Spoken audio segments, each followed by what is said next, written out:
Assalamualaikum warahmatullahi wabarakatuh. Apa kabar teman-teman yang semoga senantiasa dirahmati oleh Allah Subhanahu wa taala. Sebagaimana janji saya sebelumnya, hari ini kita akan mencoba mengupas materi dari 4 langkah melunasi hutang riba. Dan alhamdulillah materi ini telah kita sampaikan dalam beberapa kali seminar, ya boleh dikatakan sekitar 30-an kota sudah kita adakan, dan alhamdulillah saya melihat hasil yang signifikan, ya boleh dikatakan sekitar 90-95% orang setelah mendapatkan atau mengikuti materi seminar ini, mereka bisa menghitung bagaimana caranya untuk melunasi hutang riba. Dan saya berharap hari ini teman-teman yang menonton ini bisa mendapatkan yang serupa. Kemudian saya sampaikan di sini bahwa materi 4 langkah melunasi hutang riba sebenarnya adalah materi workshop. Pernah saya mengadakan workshop itu dari jam 9 pagi sampai jam 5 sore. Dan kemudian saya mencoba untuk mempersingkat workshopnya sekitar 1 atau 2 jam. Dan insya Allah hari ini dalam beberapa menit ke depan saya akan bagikan poin-poin atau intisari yang terpenting dari workshop tersebut, sehingga mudah-mudahan dengan ini Anda mendapatkan solusinya. Jadi teman-teman, di sini ada yang dinamakan dengan 4 langkah untuk melunasi hutang riba. Nah, 4 langkah ini, 1 langkah adalah langkah mindset, kemudian 3 langkah berikutnya adalah langkah action. Artinya dengan perpaduan antara mindset dan action ini, mudah-mudahan ini benar-benar bisa membantu Anda semua untuk keluar dari riba. Sebelum kita masuk ke dalam 4 langkah melunasi hutang riba, maka saya ingin mengajukan satu pertanyaan. Pertanyaannya adalah, level Anda untuk keluar dari riba ini seberapa tinggi? Ada level 1, ada level 10. Ya. Level 1 ini rendah sekali, level 10 ini adalah level yang paling tinggi. Ketika Anda berada di level 10, artinya apa? Ketika Anda tidak keluar dari riba, Anda akan pusing, Anda akan mual, Anda akan gelisah, Anda akan resah. Ketika Anda berada di level 10, maka saatnya Anda harus membuktikan, betulkah klaim Anda bahwa Anda serius untuk melunasi hutang riba. Tentukan level Anda sekarang berada di mana. Langkah yang pertama saya namakan dengan hijrah 100%. Dan hijrah 100% ini mempunyai 5 elemen. Elemen pertama adalah hijrah secara kolbu. Elemen kedua adalah hijrah secara ibadah. Elemen ketiga adalah hijrah secara akhlak, kemudian elemen yang keempat adalah hijrah secara ilmu, dan elemen yang kelima adalah fisik. Ya. Baik, saya akan coba jelaskan satu persatu bagaimana 5 elemen dari hijrah 100% ini. Hijrah secara kolbu maksudnya adalah ketika Anda ingin keluar dari riba, Anda harus meluruskan niat dulu. Niat Anda untuk keluar dari riba haruslah benar-benar karena mengharapkan ridho dari Allah Subhanahu wa taala. Yang kedua, setelah Anda berniat betul-betul untuk keluar dari riba, ikhlas karena Allah Subhanahu wa taala, Anda harus berazam di dalam diri Anda bahwa Anda harus keluar dari riba. Dan azam ini harus Anda tancapkan ke dalam sanubari Anda yang paling dalam, sehingga Anda betul-betul mempunyai dorongan yang kuat untuk keluar dari riba. Kemudian, setelah Anda berazam bahwa Anda harus keluar dari riba, Anda harus meminta hanya kepada Allah Subhanahu wa taala. Dan Anda yakin bahwa Allah akan mengabulkan permintaan Anda untuk keluar dari riba. Kenapa Anda harus yakin? Karena Allah telah mengatakan bahwa mintalah kepadaku, niscaya akan aku beri atau akan aku kabulkan. Maka keinginan Anda untuk keluar dari riba bagi Allah itu sangat mudah. Kenapa? Allah menciptakan bumi beserta isinya ini dengan mudah. Jangankan hanya untuk melunasi Anda dari riba, ya, untuk menciptakan seluruhnya, ya, bumi dan langit ini mudah bagi Allah. Kemudian setelah Anda minta kepada Allah dan yakin Allah akan memberikan pertolongannya kepada Anda, ya, kemudian Anda harus bertawakal kepada Allah Subhanahu wa taala. Konsep dari tawakal yang benar adalah Anda harus melakukan action, Anda harus melakukan langkah-langkah, Anda harus berusaha, baru kemudian gantungkan semua kepada Allah Subhanahu wa taala. Jadi, elemen hijrah secara kolbu ini adalah ikhlas karena Allah Subhanahu wa taala, kemudian berazam yang kuat untuk keluar dari riba, kemudian Anda meminta hanya kepada Allah, yang keempat kemudian Anda yakin bahwa Allah akan mengabulkan semua permintaan Anda, dan yang kelima adalah Anda bertawakal kepada Allah Subhanahu wa taala dengan melakukan langkah-langkah yang tepat. Ya, teman-teman, inti dari hijrah secara kolbu di sini adalah tauhid. Bagaimana kita mentauhidkan Allah, bagaimana kita hanya meminta kepada Allah dan mengagungkan Allah Subhanahu wa taala semata dalam setiap perbuatan kita. Kemudian elemen yang kedua dari hijrah 100% adalah hijrah secara ibadah. Bagaimana hijrah secara ibadah? Hijrah secara ibadah maksudnya adalah Anda harus beribadah betul-betul dengan tuntunan Allah Subhanahu wa taala dan apa yang telah disampaikan oleh Nabi kita Nabi Muhammad sallallahu alaihi wasallam. Anda tidak beribadah dengan contoh-contoh yang lain yang tidak disyariatkan dalam agama. Artinya apa? Dengan ibadah Anda akan semakin dekat kepada Allah Subhanahu wa taala dan Allah akan senantiasa membantu kita untuk keluar dari riba insyaallah. Elemen yang ketiga itu adalah hijrah secara akhlak. Bagaimana hijrah secara akhlak? Nah, hijrah secara akhlak saya membuat sebuah konsep namanya konsep perilaku di atas garis. Bagaimana perilaku di atas garis? Kita senantiasa diberikan dua pilihan. Pilihan pertama misalnya kita bagaimana harus semangat, lawannya adalah loyo. Kemudian bagaimana kita harus optimis, lawannya adalah pesimis. Ketiga, bagaimana kita harus rajin memberi, lawannya adalah orang-orang yang suka meminta. Pilihan ini ada di tangan kita. Orang-orang yang hijrah secara akhlak harusnya mengambil pilihan orang-orang di atas garis, yakni orang-orang yang semangat, orang-orang yang optimis, orang-orang yang ceria, orang-orang yang rajin, orang-orang yang sukses insya Allah. Jadi ketika Anda ingin keluar dari riba, Anda harus juga hijrah secara akhlak, melakukan akhlak-akhlak yang baik sebagaimana yang dicontohkan oleh Nabi kita Nabi Muhammad SAW. Elemen yang keempat dari hijrah 100% adalah hijrah secara ilmu. Apa itu hijrah secara ilmu? Ya, ketika kita sudah pernah terjebak dalam riba, artinya kita kekurangan ilmu. Hadirilah kajian-kajian ilmu, terutama kajian-kajian agama yang ini merupakan bekal kita untuk mengarungi kehidupan di dunia dan di akhirat insya Allah. Untuk itu, marilah kita menuntut ilmu, karena dengan menuntut ilmu adalah salah satu jalan untuk mempermudah kita ke dalam surganya Allah Subhanahu wa taala. Elemen yang kelima dari hijrah 100% adalah hijrah secara fisik. Artinya apa? Ketika Anda berniat untuk hijrah 100%, Anda harus action. Action artinya melakukan sesuatu. Tidak bisa kita hanya hijrah secara hati saja, secara kolbu. Oh, saya sudah berniat karena Allah. Oh, saya ibadahnya sudah mengikuti contoh Rasulullah SAW. Oh, saya sudah menuntut ilmu. Oh, saya akhlaknya sudah saya sempurnakan. Tetapi tidak melakukan langkah-langkah. Artinya Anda kurang melakukan ikhtiar-ikhtiar di sini. Nah, insya Allah bagaimana langkah-langkah action kita akan jelaskan pada tahap-tahap berikutnya, di mana ini merupakan langkah kedua, ketiga, dan keempat dari 4 langkah melunasi hutang riba insya Allah. Nah, ketika Anda sudah memperbaiki 5 elemen ini, yang pertama hijrah secara kolbu, hijrah secara ibadah, hijrah secara akhlak, hijrah secara ilmu, dan kemudian hijrah secara action atau secara fisik, maka insya Allah kita sudah berupaya untuk hijrah 100%, dan insya Allah ini akan sangat mempermudah langkah kita untuk bisa keluar dari riba. Nah teman-teman, itu adalah langkah yang pertama. Selanjutnya adalah langkah kedua, ketiga, dan keempat. Langkah kedua, ketiga, dan keempat ini adalah langkah action. Jadi ini benar-benar harus dilakukan.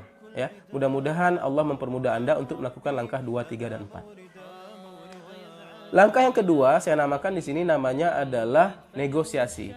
Mengapa kita harus negosiasi?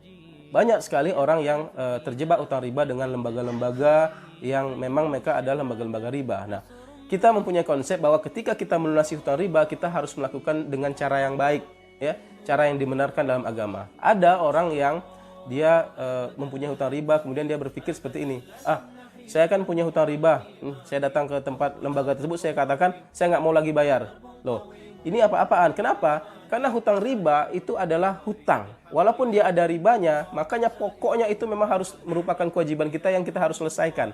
Untuk itu kita harus sadari ini. Untuk itu kita perlu negosiasi dengan baik. Bagaimana cara negosiasi? Anda harus temui dan datangi orang atau lembaga yang memberikan Anda hutang riba tersebut. Sampaikan kepada mereka niat Anda untuk melunasi hutang riba. Kemudian jika lembaga tersebut adalah lembaga formal, bawa surat, bawa permohonan dengan secara tertulis yang jelas bahwa Anda betul-betul ingin keluar dari riba. Insya Allah, kalau lembaga-lembaga tersebut adalah lembaga formal, mereka mempunyai kewenangan tertentu, baik itu di level cabang, level wilayah, ataupun level pusat, yang mereka bisa akan memberikan Anda potongan denda maupun potongan bunga. Maka ini harus kita lakukan supaya ketika kita melunasi hutang riba, kita hanya melunasi pokoknya saja insya Allah. Nah, ketika Anda telah melakukan langkah pertama dan kedua, yang pertama adalah hijrah 100%, kemudian yang kedua adalah negosiasi. Langkah yang ketiga untuk melunasi hutang riba namanya adalah bayar. Ya, bagaimana bayarnya Pak Ade? Ya, jelas kita punya hutang riba. Ya, tunggu dulu, sabar. Ini saya jelasin cara membayarnya bagaimana. Nah, ketika Anda punya hutang riba, Anda ingin membayar hutang riba, jangan lihat ke yang lain. Lihat potensi yang ada pada diri Anda. Ya. Ada beberapa tahap ketika Anda melihat potensi yang ada di diri Anda. Yang pertama apa? Yang pertama, lihat berapa uang cash yang Anda miliki. Ya, berapa uang ada di kantong Anda, berapa uang ada di laci Anda, berapa uang ada berangkas Anda. Jumlahkan itu. Kemudian Anda mempunyai tabungan. Lihat berapa banyak tabungan di bank A, bank B, bank C, atau di mana yang Anda miliki tabungan. Ya, ketika Anda punya uang di tabungan, jumlahkan itu, tambahkan dengan jumlah uang cash yang Anda miliki. Yang ketiga, Anda mungkin mempunyai perhiasan. Jumlahkan berapa banyak perhiasan. Mungkin Anda harus negosiasi lagi dengan istri atau suami Anda. Ketika Anda mempunyai perhiasan, kenapa Anda harus punya perhiasan sedangkan Anda punya hutang riba? Kemudian yang keempat, Anda mungkin mempunyai piutang. Hebat sekali. Orang yang terjebak hutang riba tetapi memberikan hutang kepada orang lain. Nah, coba Anda tagih piutang tersebut, minta kepada mereka, sampaikan bahwa Anda sekarang terjebak hutang riba dan Anda berniat melunasi hutang riba dan minta uangnya. Saya menemukan beberapa orang, ya, dia mempunyai hutang riba, tetapi ketika dia kumpulkan semua ini, ternyata dia bisa melunasi hutang ribanya. Dia hanya tidak bisa menghitung. Ini adalah potensi dari diri Anda sendiri. Ketika saya minta menghitung ini, coba Anda jumlahkan sekarang juga, saya tunggu sekarang. Berapa potensi Anda dari cash, berapa potensi Anda dari tabungan, berapa potensi Anda dari perhiasan, berapa potensi Anda dari piutang yang Anda berikan, total ini semua. Berapa yang Anda dapatkan? Baik, ketika Anda sudah mendapatkan jumlah tertentu, alhamdulillah jika jumlah ini mencukupi Anda untuk melunasi hutang riba. Silakan langsung segera Anda lunasi. Tetapi bagi Anda yang tidak juga bisa melunasi hutang riba, artinya ini adalah sejumlah uang yang tidak cukup, atau bahkan mungkin ada yang jumlahnya 0, tidak ada masalah. Sekarang yang saya katakan adalah kita masuk ke tahap membayar berikutnya. Setelah menggali potensi dari harta yang tadi saya sebutkan, ini adalah harta liquid. Sekarang Anda melihat dari harta-harta produktif yang Anda miliki yang tidak Anda manfaatkan. Contoh misalnya, Anda mempunyai sepeda motor 2 unit. Kenyataannya hanya 1 unit yang produktif yang Anda gunakan. Atau Anda mempunyai mobil 2 unit. Untuk apa? Mungkin Anda bisa bergantian dengan istri. Kemudian Anda misalnya mempunyai televisi di rumah ada beberapa. Di kamar ada, di ruang tamu ada, ya, di tempat anak ada. Mungkin bisa Anda jual. Atau Anda mempunyai jam tangan yang di situ bernilai. Harta-harta yang tidak produktif, apapun yang Anda miliki, ini Anda jual. Misalnya Anda mempunyai tanah. Ya, tanah yang itu tidak juga Anda manfaatkan. Lebih baik ini Anda jual. Anda jadikan ini sejumlah dana, lunasi hutang riba Anda. Dari jumlah harta-harta yang tidak produktif ini, ketika dinilai sejumlah uang, ini nilainya berapa? Ditambahkan dengan sejumlah harta liquid tadi, totalnya berapa? Apakah ada di sini diri Anda yang sudah bisa melunasi hutang riba? Saya menemukan di beberapa seminar saya, sampai ke tahap ketiga ini, ya, beberapa orang sudah bisa melunasi hutang riba karena mereka sudah mendapatkan sejumlah angka. Ya, selamat bagi Anda yang sudah mendapatkan angka yang cukup untuk melunasi hutang riba. Anda tidak perlu sampai ke langkah keempat. Anda langsung action saja, datangi lembaga atau tempat Anda mempunyai hutang riba tersebut, sampaikan niat Anda dan Anda harus segera melunasinya. Nah, bagi Anda yang belum juga bisa melunasi hutang riba dari langkah 1, 2, dan 3, Anda harus memasuki langkah yang keempat.